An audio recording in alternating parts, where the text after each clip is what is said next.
Midtown Manhattan. Right now, there's a skyscraper holding a secret that almost destroyed this city. In the summer of 1978, one man discovered it. He built it, he found the flaw, and for weeks, nobody knew. Not the city, not the 200,000 people living around it, not even his own team. In the next few minutes, you're going to understand three things. Why a skyscraper that won awards for engineering brilliance had a hidden flaw that its own designer missed. How a single phone call from a student set off a secret race against time, with 200,000 lives on the line. And why the man responsible had three options: stay silent, disappear forever, or confess. This is Citicorp Center, 601 Lexington Avenue, Midtown Manhattan, 59 floors, 915 feet tall, opened in October 1977. From the street, it looks like it's floating, and that's not an accident. The building sits on four massive concrete stilts, but not at the corners like every other skyscraper in the world, at the center of each side. The tower hovers 9 stories above street level, with open air underneath. Why? Because of a church. St. Peter's Lutheran Church owned a corner of the block, and when Citicorp came with an offer, the pastor said, "We're not moving. Whatever you build has to go around us." So structural engineer William LeMessurier did something no one had ever done before. He designed a skyscraper on stilts, midpoint stilts, and held the whole thing together with a system of diagonal chevron braces running up each face of the building. It was wild. It was audacious. The American Institute of Architects gave it an honor award. The press called it an acrobatic act of architecture. For about a year, everything was perfect. Then, in the spring of 1978, LeMessurier got a call from his New York office. He'd been consulting on a new project in Pittsburgh, same type of chevron bracing, and asked his team, how did the welded joints perform on Citicorp? The answer stopped him cold. "Bill, didn't you know? We bolted those connections." During construction, the contractor had suggested switching from welded joints to bolted ones. It would save $250,000. LeMessurier's firm approved it. Nobody flagged it as a problem. Bolts aren't inherently worse than welds. They're just used differently. LeMessurier filed it away. Probably fine. A few weeks later, a second call. This one from a student, an engineering student from New Jersey who'd been assigned to write a paper on Citicorp Center. His professor had a concern. The columns were in the wrong place. They should be at the corners, not the middle. Wouldn't diagonal winds, quartering winds hitting the building at 45 degrees, be a problem? LeMessurier walked the student through the math, explained why midpoint stilts were actually the right solution for this building. Hung up satisfied, but something nagged at him.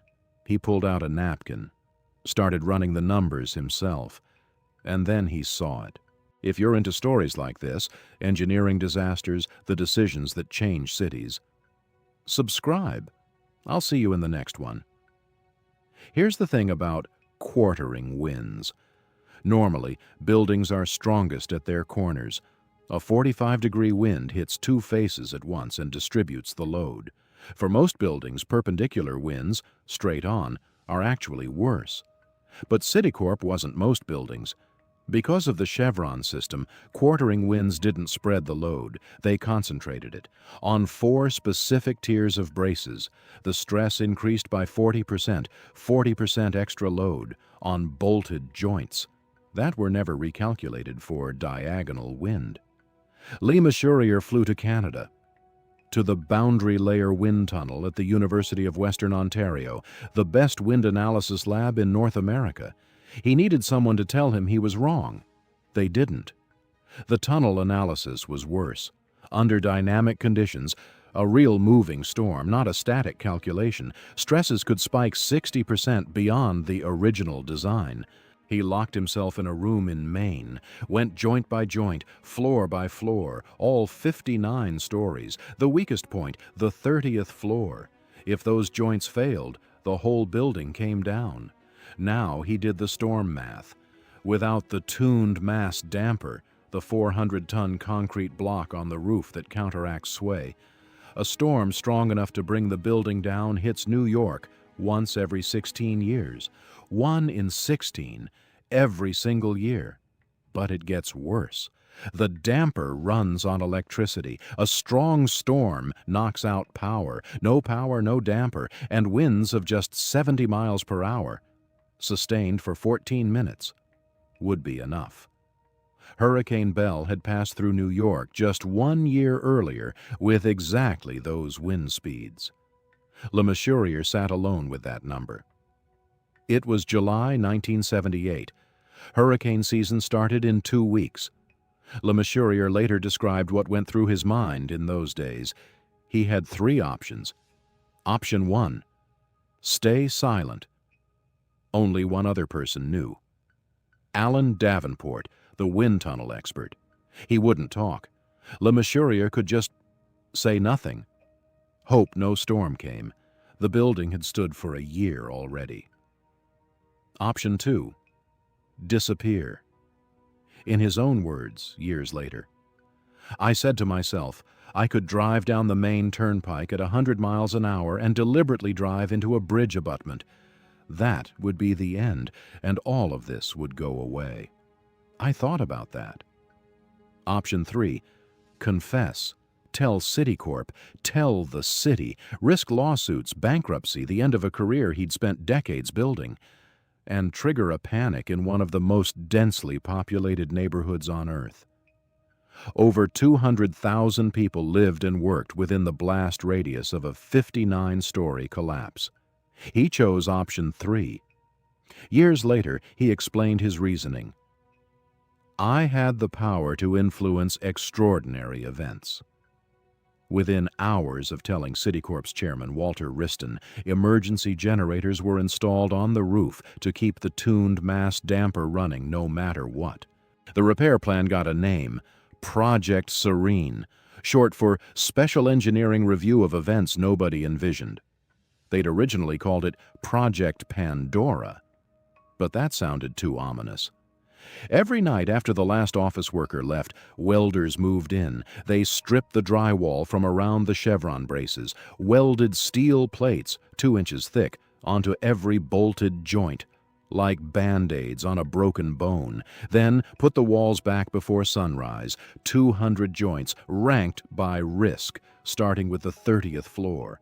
The tenants had no idea, no announcement, no evacuation order, and, thanks to a stroke of luck, no reporters either. The New York Times and every other newspaper in the city happened to be on strike that summer. The secret held. Then, on September 1st, Hurricane Ella formed in the Caribbean. She was heading straight for New York. Peak winds, 125 miles per hour. The repairs were halfway done. City officials quietly prepared a 10-block evacuation plan. Police were briefed. Red Cross volunteers, 2,500 of them, were put on standby. Strain gauges on the building's key joints fed data to a monitoring station 8 blocks away. For 24 hours, Ella stalled off the Carolina coast. Then she turned. She veered northeast, away from the city, and slammed into Canada instead. LeMessurier later called the morning after the most beautiful day the world has ever seen. The repairs finished in October 1978. The building, which had been able to withstand a 16-year storm, could now survive a 700-year storm. The total cost, around $8.8 million. Covered entirely by LeMessurier's professional liability insurance. Citicorp only collected $2 million of it. For 17 years, almost nobody knew. Then, in 1995, journalist Joe Morgenstern published the full story in The New Yorker. The 59-story crisis. The engineering world braced for the backlash. It never came. Instead, LeMessurier was praised. He became a case study in ethical courage. The Citicorp crisis is now taught in structural engineering programs across the country as the standard for how a professional should handle a catastrophic mistake.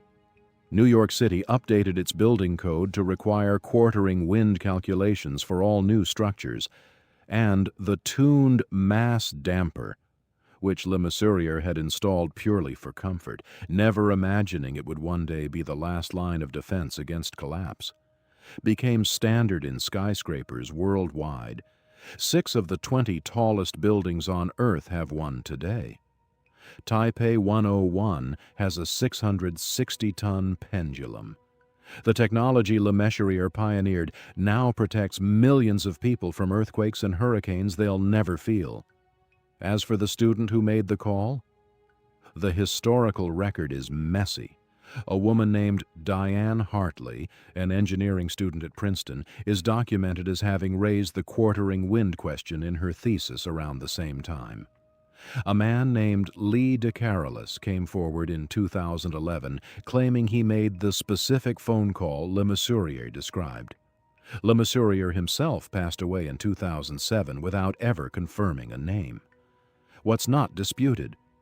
One question from one student to one engineer changed the skyline of New York City.